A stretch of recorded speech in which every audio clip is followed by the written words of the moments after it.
right, so no one loves marriage more than Newt Gingrich. After all, he's made it to the altar 3 times, right?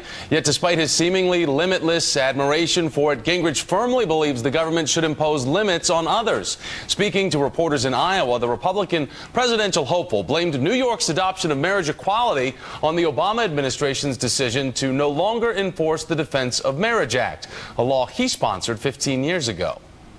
I think the president should be, frankly, enforcing that act.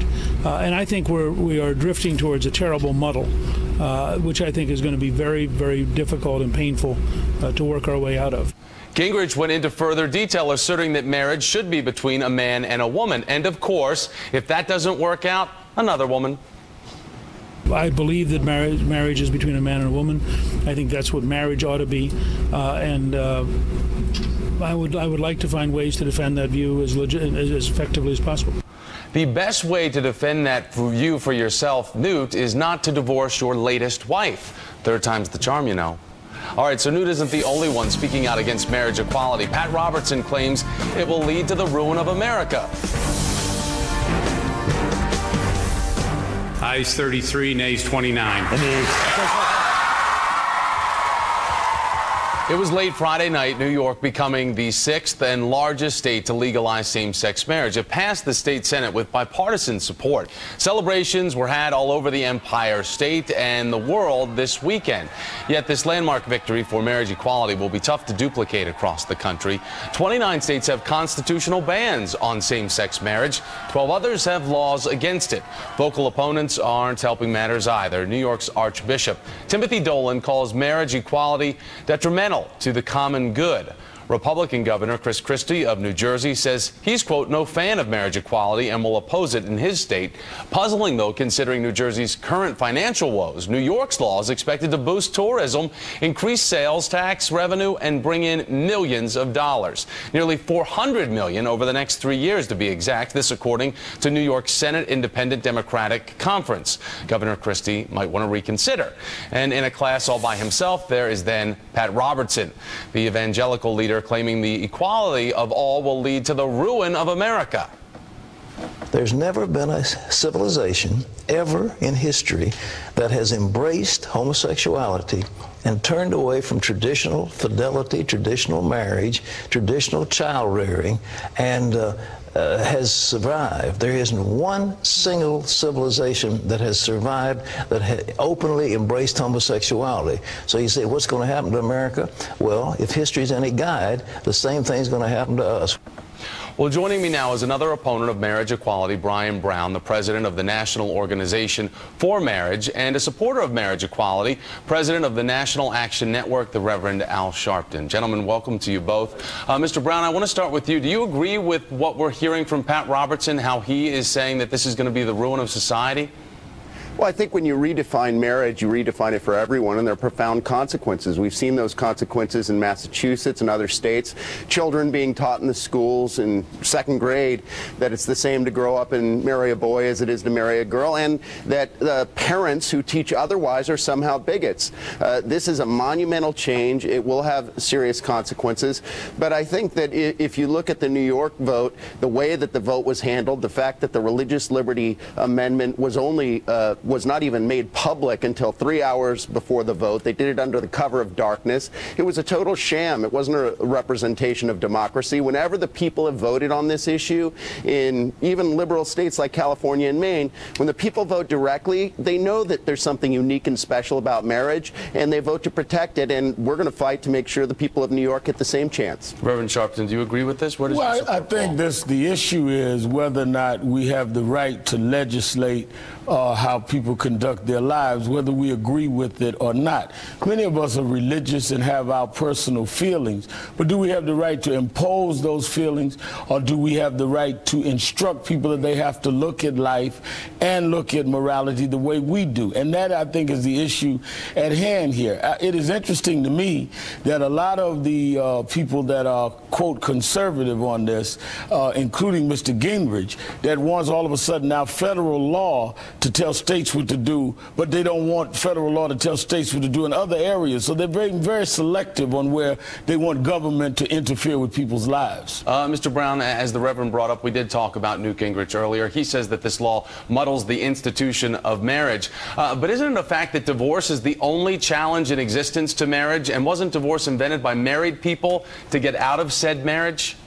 Well, divorce is not the only challenge to marriage. We have a lot of challenges to marriage. One is same-sex marriage. But how is same-sex marriage a challenge to your marriage? I don't understand how same-sex marriage is a challenge to your marriage. And if you stand for the National Organization of Marriage, wouldn't your nemesis be divorce, the opposite of what marriage is? Obviously, we oppose and won't reform on divorce law. We work to make sure that people can stay together in their marriages. And so you would never allow for people to divorce?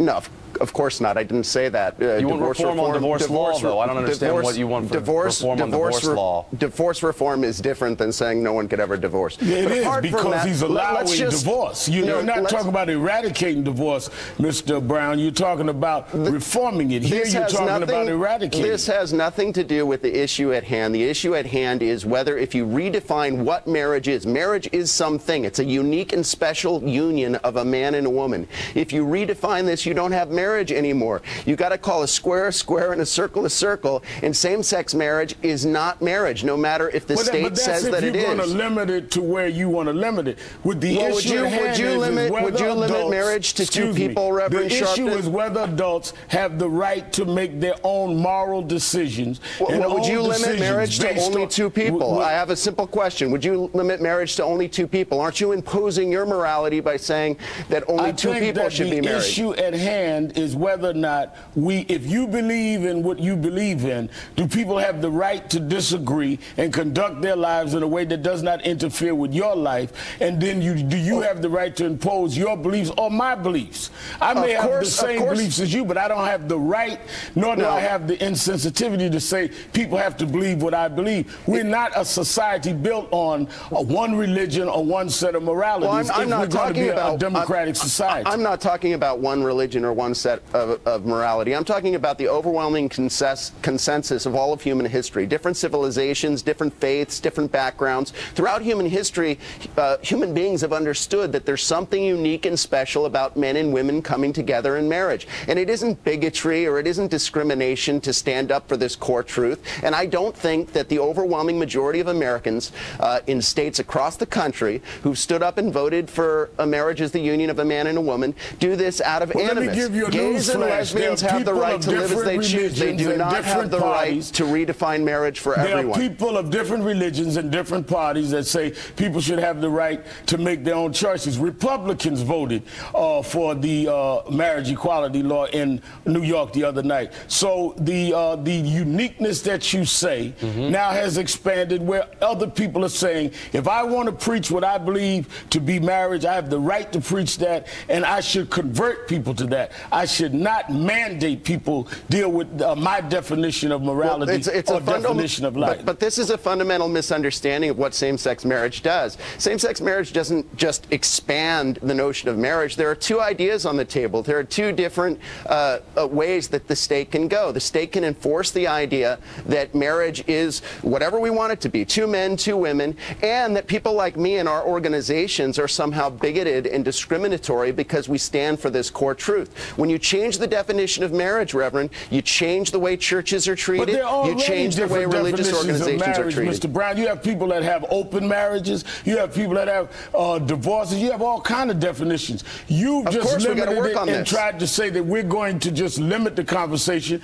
to what you've decided the limitations are. And that's exactly what people are saying. We should not have the right to do that. Mr. Brown, is your organization focusing on anything other than same-sex marriage when you say that you're trying to reform marriage?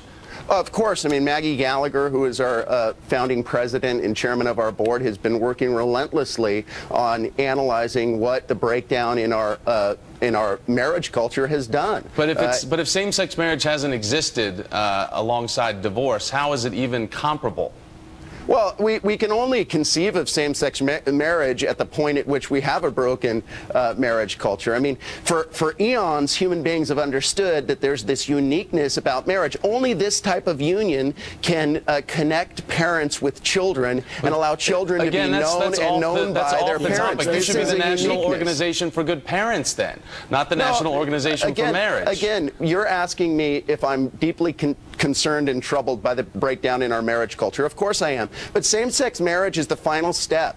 What it does is fundamentally redraw the lines. It redefines marriage. And the consequences are clear. We do not want our children taught in the schools that somehow it's discrimination. You don't want them to be taught stand up for this truth. It's not tolerance. It's saying that Archbishop Dolan or all of these other faith leaders are somehow the equivalent to racists or bigots because they understand that marriage is unique and special. Does your organization support civil unions?